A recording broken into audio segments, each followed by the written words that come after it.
मैं सारा दिन यही सोचता रहता हूँ कि मैं उसे भूल सकता हूँ। मैं अपने दोस्तों से बातें करता हूँ, उनके साथ वक्त गुजारता हूँ, हंसता हूँ, मुस्कुराता हूँ।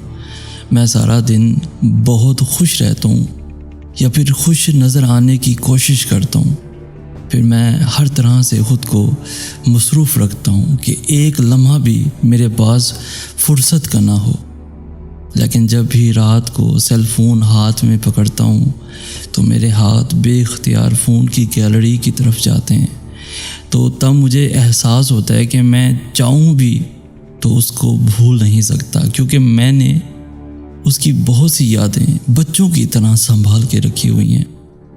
मैं चाह कर भी उनको मिटा नहीं सकता, कि मैं उनको मिटाना चाहूँ भी तो मिटा नहीं सकता, मिटा नहीं सकता, मिटा नहीं सकता।